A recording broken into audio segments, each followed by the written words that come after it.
Good morning sir. Good morning. Sir good morning. আচ্ছা, কোৱাচোন তোমালোকৰ খবৰ কেনে? ছাৰ খবৰ ভালেই, কিন্তু মোতকৈ ইয়াৰ বেছি ভাল। এনেকুৱা আকৌ কি কথা, তোমাতকৈ যে তাৰ বেছি ভাল? ছাৰ নহয় মানে আজি আহি থাকোঁতে 10 টকা এটা হেৰাই পালোঁ। তাৰে মই বাটত চানা ভাজা খাই আহিছোঁ, তাকে সি কৈ আছে। ছাৰ সি চানা ভজা খাই অহাত মই বেয়া পোৱা নাই, কিন্তু সি পাতি আছে। এনেকৈ পাতি থাকিলে কিন্তু মোৰ বিৰাট খং উঠি যায় ছাৰ। ঐ মই কেতিয়া পাতিছোঁ? মিছা মিছা কথা কেলৈ ক'বলৈ আহিছ? মনে মনে থাকাচোন, বাদ দিয়া সেইবোৰ কথা। এতিয়া মই এটা তোমালোকক প্ৰশ্ন সুধিম, তোমালোকে মোক তাৰ উত্তৰ দিবা। বাৰু কোৱাচোন, এটা পাচিত 10টা আম আছিল, তাৰে 2টা গেলি গ'ল, এতিয়া পাচিটোত কেইটা আম থাকিব? ছাৰ আম দুটা গেলি যোৱাৰ পাছততো কল হৈ নাযায়, সি আমেই হৈ থাকিব। তেনেহ'লেতো পাচিটোত 10টাই আম থাকিব। নহয় ছাৰ, গেলি যোৱাৰ পিছত আমি আম দুটা আকৌ কিয় ৰাখি থ'ম? সেইকেইটা আমি পেলাই দিম।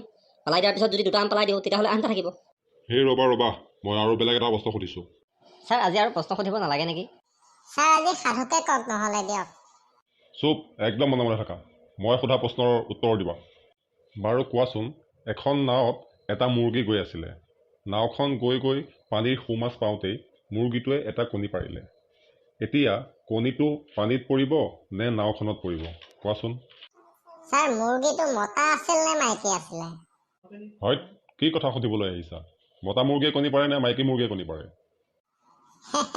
ছাৰ নহয় মানে মই এনেই সুধি চাইছিলোঁ আৰু। ছাৰ এনচাৰটো মই কওঁনে? গুড, কোৱা, শুদ্ধ এনচাৰটো কোৱা তুমি। ছাৰ কণীটো যদি নাওখনত পৰে, তেনেহ'লে মানুহে কণীটো খাই পেলাব। সেইকাৰণে মুৰ্গীটোৱে জানি বুজি কণীটো পানীত পেলাই দিলে। হয় ছাৰ, এইটো কথা মই ক'ম বুলি ভাবি থাকোঁতেই সি কৈ পেলালে। হয় মূৰ্খহঁত, একো হোৱা নাই তহঁতৰ এইবোৰ। তহঁতে একোৱেই নাজানো, তহঁতক পিঠি ফালি দিম ৰহ আজি পিটি।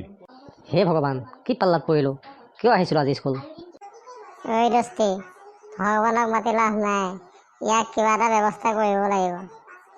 আৰে কৰিবিনো কি দস্তি? পলাই যাওঁগৈ ব'ল। পলা। পলা, সিফালে ঘূৰি চাই থাকোঁতেই পলা, ফটাফট পলা। ঐ ক'ত পলাইছ তহঁত? ক'ত পলাইছ? ৰহ, তহঁতক আজি ঘৰত গৈ বিচাৰ দি আছোঁ। পলাই ক'ত সাৰিবি?